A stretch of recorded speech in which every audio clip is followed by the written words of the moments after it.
Welcome to the Cruise Retreat podcast. Hi, I'm Rita Perez, and I'm a travel advisor specializing in, you guessed it, cruise ship retreats. This podcast is for service-based entrepreneurs and corporate decision makers to learn more about staying everyone's favorite company with a cruise ship retreat.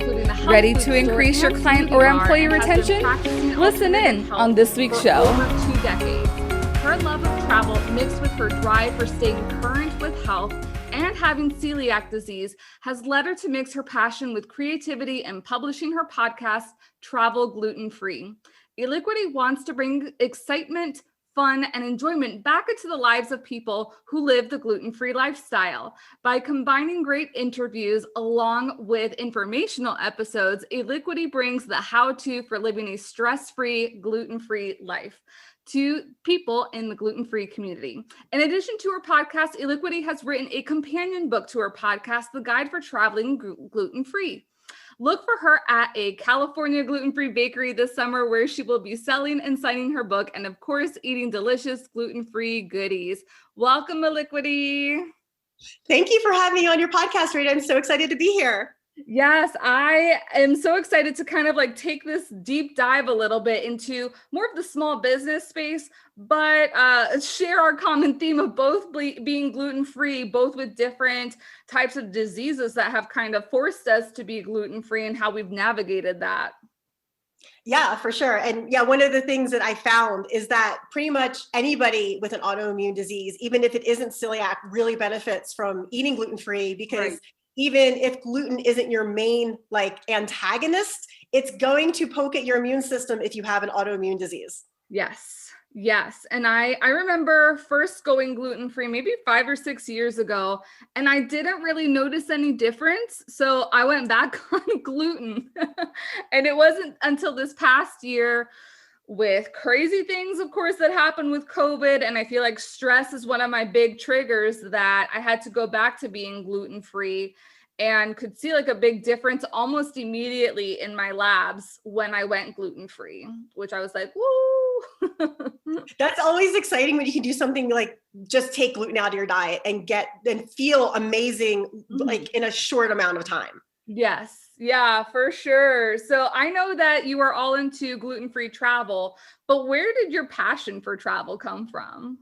Well, it's really funny because I grew up in a lower middle class blue collar family, and there were points in when I grew up that my dad wasn't working or both my parents weren't working. So we really didn't do a ton of traveling because my parents just were not financially able to.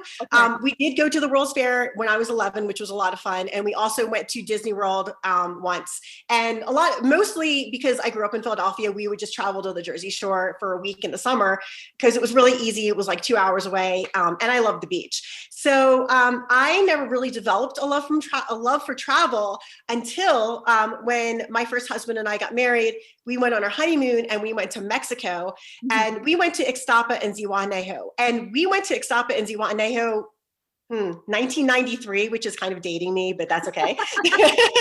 And it was before Ixtapa and Zihuatanejo was like completely built up. There was literally like 6 restaurants, 1 main strip, and 2 hotels. And that was it.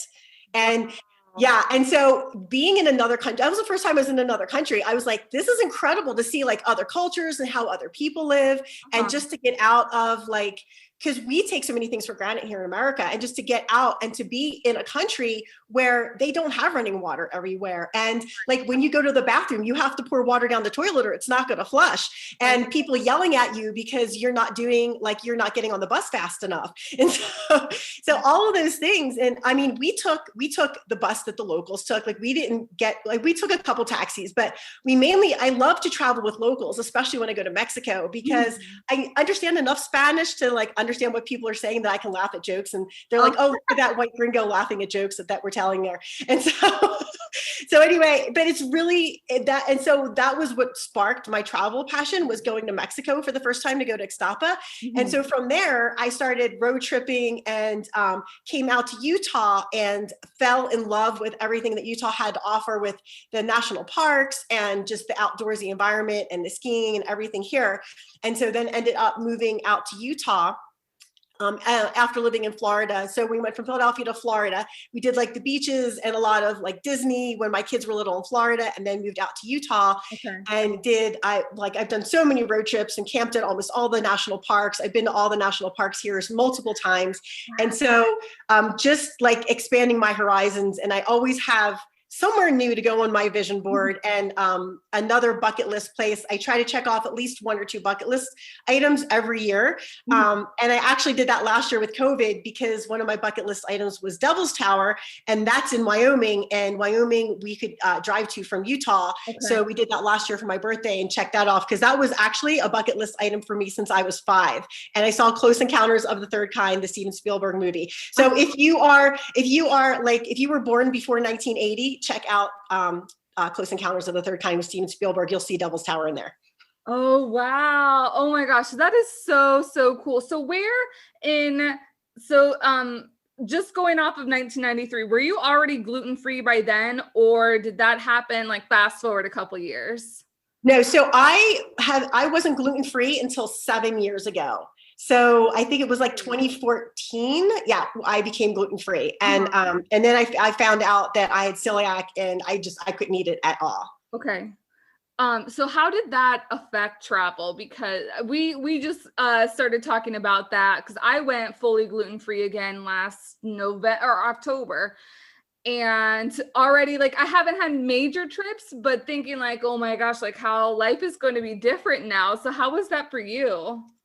Well, the interesting thing was a lot of times when you're told you have to be gluten-free, you think, oh, I can't eat bread and pasta.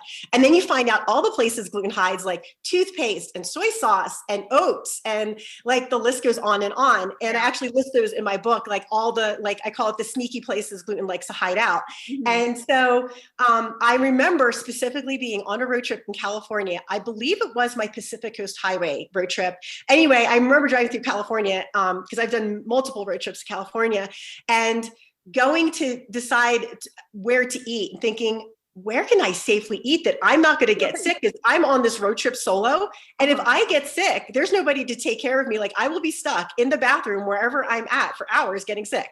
Right. And so I'm like, you know what? I bet other people are experiencing this too. I'm sure I'm not the only gluten-free person who likes to travel. Mm-hmm. And so I was thinking, like, at that point, I started thinking about, like, how can I help other people who love to travel, who are gluten-free, especially people who are celiac? Because if you're gluten intolerant, you still don't feel good, but it doesn't affect you to the level that celiac disease or having an autoimmune does.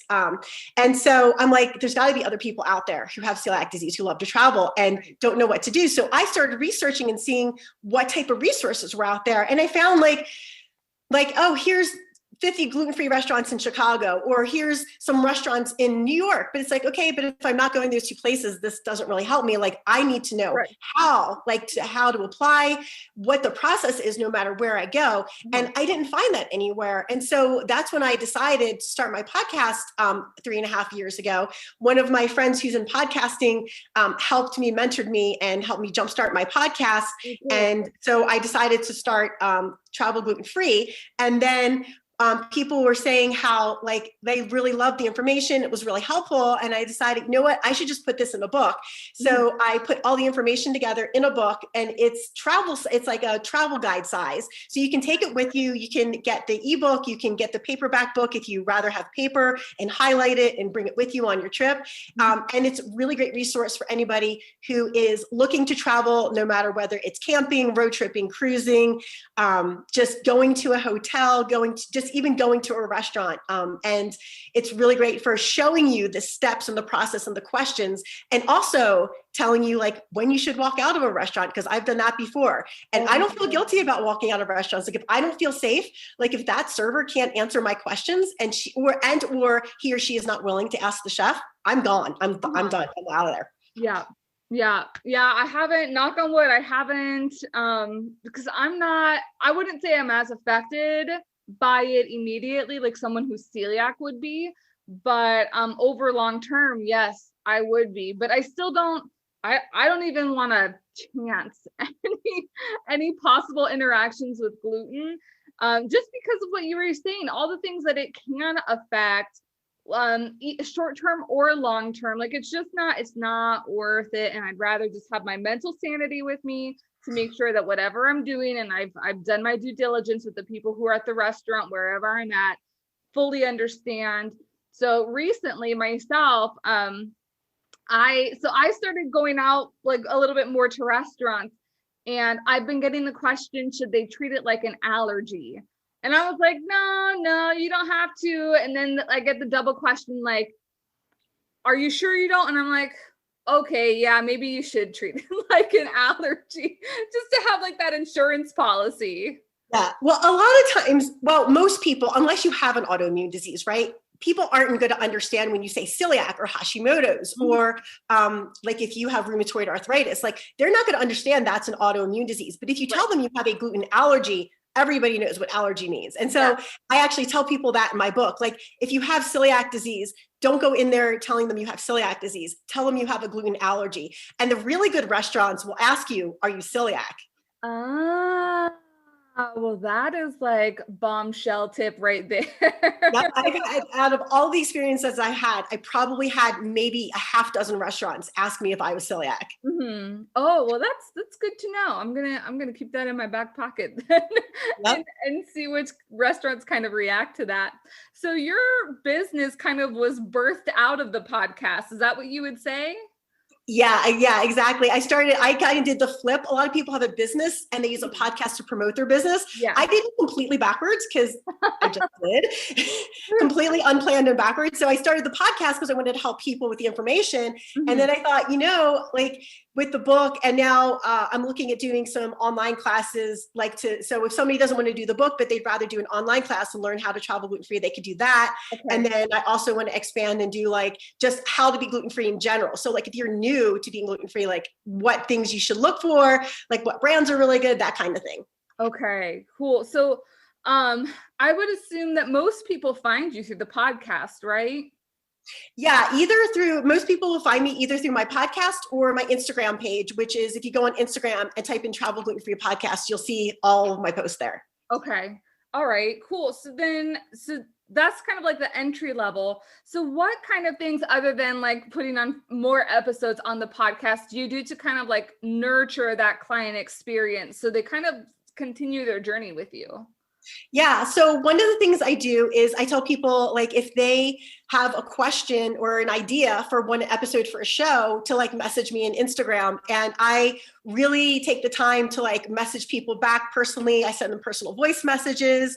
I also do a lot of blog content. And I post that on my Instagram too. So if people want to learn more about different subjects I might not be talking about on my podcast, I put that information on my blog. Like recently, I just put some COVID travel information on my blog. And even though I really don't talk about COVID travel on this podcast, I have a separate podcast I talk about that on. It's called COVID Travel Update. I wanted people to know, because Travel Gluten-Free is still travel based, like what are some things you want to look for in the future going forward if you're traveling during COVID?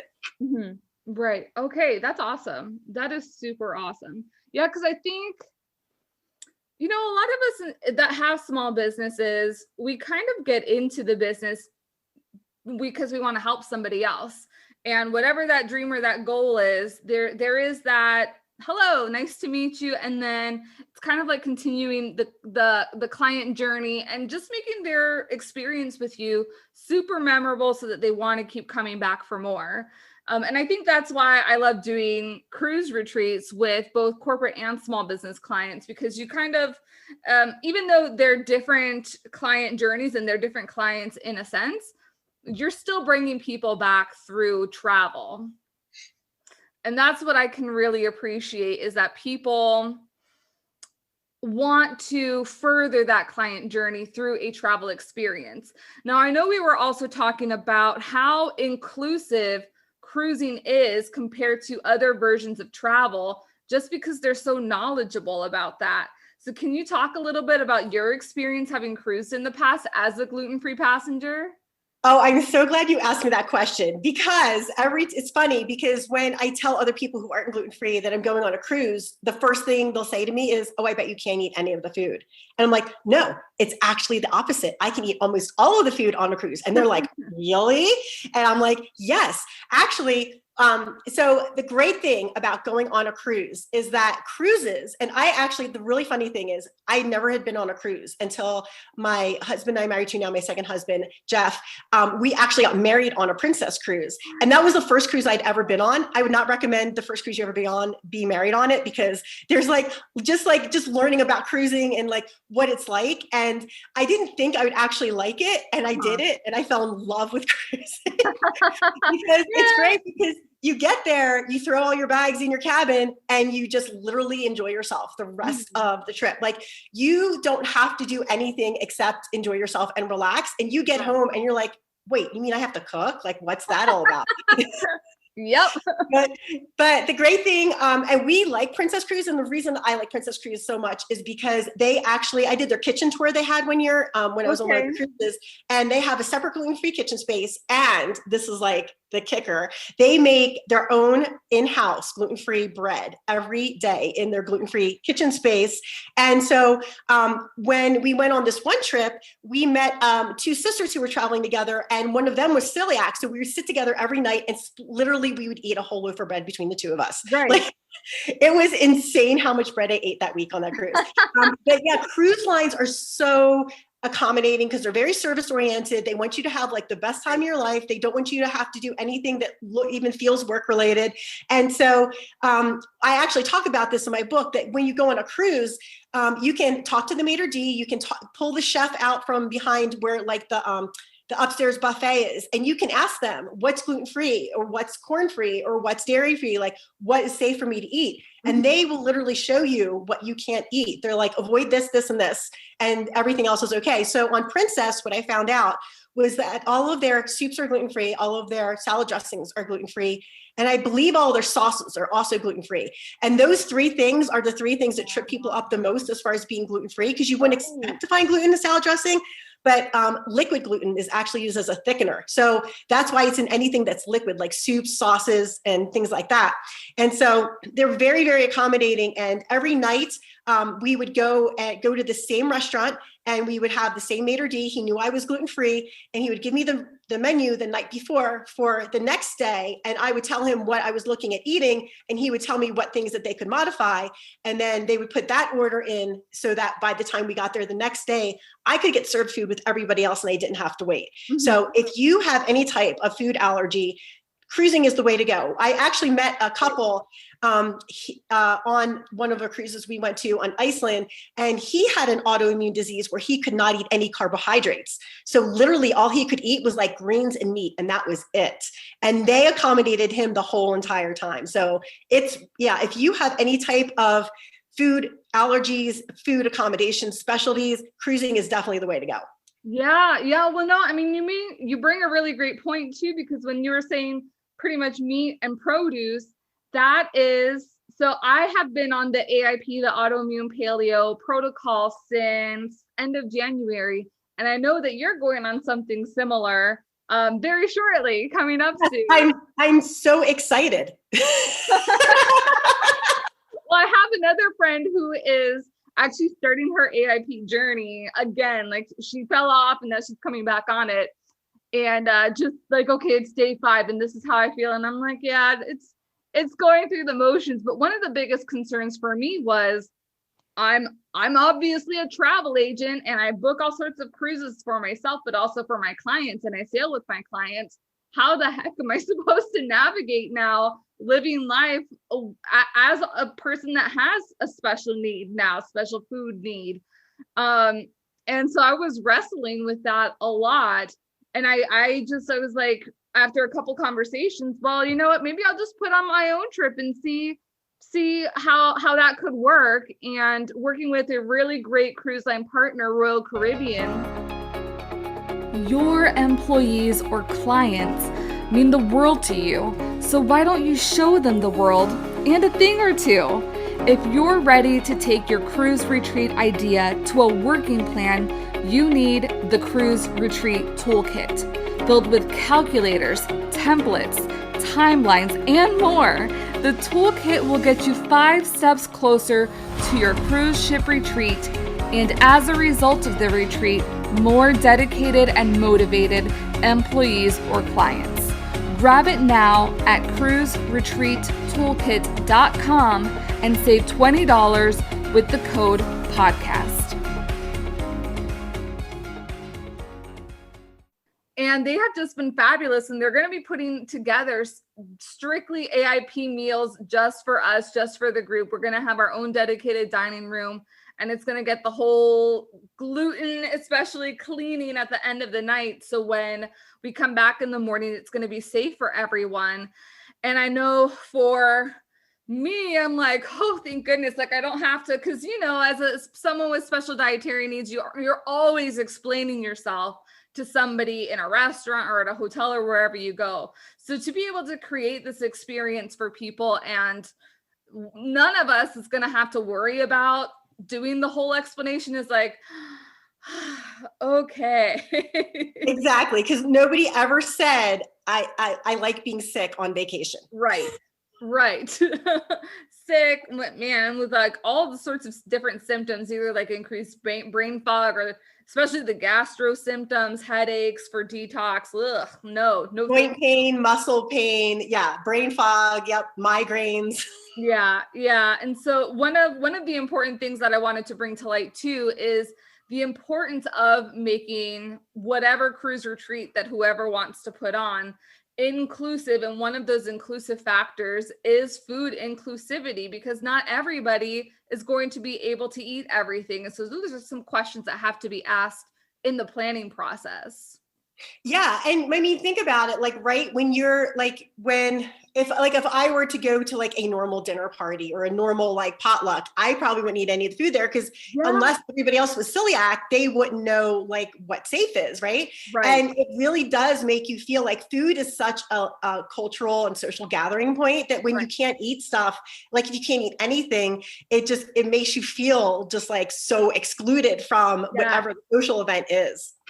Yes, no. And I remember, I think it was around Easter time this year. And it was like the first time like going to a family member's house that I was like fully doing this protocol. And my mom was like, I'm just going to cook for you. Like, let's not worry about it. And I didn't take it in the sense of, oh, yay, mom's going to take, or like, make sure that I'm taken care of. I took it as, well, why can't they figure that out? Like I took it very personally and very like almost offended in a sense that, but they know, like I've told them everything that I can eat. And this is just like that new life that I have to start navigating around. And yeah, you do have to prepare for yourself now, more so than really relying on the other person. Like we have a wonderful mouth that we can go ahead and voice what our needs are when we are traveling. Yeah, for sure. And one of the things I always tell people, it's funny because some people who are gluten-free or have autoimmune and eat gluten-free, they're like, well, I feel bad asking people to do this for me. I'm like, but if you knew somebody that was diabetic, would you tell them to eat a chocolate bar? No, because you know that would make them really sick or could kill them. Same thing with gluten. Like when you have an autoimmune disease, gluten can, like if you eat it all the time, it will kill you. Just a little side note, my dad, who was never diagnosed with celiac disease, but was after the fact, he's textbook celiac. He actually passed away from adenocarcinoma, which is small intestinal cancer, about 12 years ago. And that's the cancer you get when you have celiac disease and you don't do a gluten-free diet. Of course, nobody was testing for celiacs back in the 80s. So we never knew that he was until after he passed away. And then I was diagnosed, my daughter was diagnosed. And so I'm like, well, we had to get it from somewhere, and it wasn't on the other side of the family. So we figured out that was my dad, because my dad's mother, my grandmother on my dad's side, also had an autoimmune disease called polymyositis, which affects your joints and your muscles. Mm-hmm. Wow. Well, yeah. And that's navigate. So I became like more holistic in health quite a few years ago. And just even now kind of learning all the things that, because I'm very much like looking for a balance between conventional and holistic medicine, but all the things that conventional medicine doesn't know, especially with auto, and not maybe that they don't know, but they're not fully aware of it. That is a whole other navigational journey in this process of being gluten-free and dealing with our diseases. Oh, don't even get me started on doctors. Right. I could do a whole podcast on doctor stories. Like, it is not even like, Yeah. So yeah, but and also if you get somebody who's like more recently graduated from medical school, you have a better chance of them understanding alternative health. Okay. And some doctors are much better with it. One of the things I recently started is last year in Utah, cannabis became legal for medical cannabis. Okay. So I was able to get a medical cannabis card, and that has really helped like calm down my system, because one of the benefits of medical cannabis is anti-inflammatory. And as you know, with autoimmune disease, anything that you do just inflames your whole system. Right. And so since now I can keep my body at a much lower inflammation level, my joints don't hurt as bad every day. Like I'm just overall feeling better. Like if I get cross-contaminated, it doesn't affect me as badly. So that's been something that's been really helping me for sure. That is super great. Yeah, because like the cross-contamination is a huge factor. And I've been putting together the autoimmune paleo cruise for next year. And that's a big concern with a lot of people. So it's a lot of having conversations with the cruise line to make sure that they have the right protocols, which they do. And I mean, they put on a celiac cruise before and no one got gluten. So I was like, I have full confidence in them to go ahead and make this trip happen and come out like with the positive outcomes that we're expecting. Yeah, the cruise sounds amazing. And although I haven't traveled on Royal Caribbean, I've heard lots of great things about that cruise line. Yes. Yeah, no, they are so client and passenger forward. And they're really mindful because they were actually one of the first ones that had autism training on board as well for their young people. Oh my gosh, that's incredible. Yeah, because I taught for 10 years in different school systems. And yeah, a lot of people do not understand autism. They're like, that kid's weird. I'm like, no. You don't understand. Right. Like, yeah, right. That's incredible. That's really great that they do that. Yeah. No, I really love Royal Caribbean. Now, being that travel is such a big focus in your business, have you ever thought of like putting a group trip together, or have you put a group trip together in the past? So actually, it's funny that you asked that. So pre-COVID, I was looking at putting a group trip together, and then COVID hit. So yeah, I have actually thought about putting group trips together, but I just haven't gotten around to it because of COVID. And I was like, obviously waiting for COVID to pass, but your cruise sounds amazing. And I definitely need to get some more information on that. Thank you. Yeah. So I feel like travel is kind of like a natural fit for your business. But what's kind of like your thought process when you have been thinking about doing a group trip? Like why would you want to do a group trip?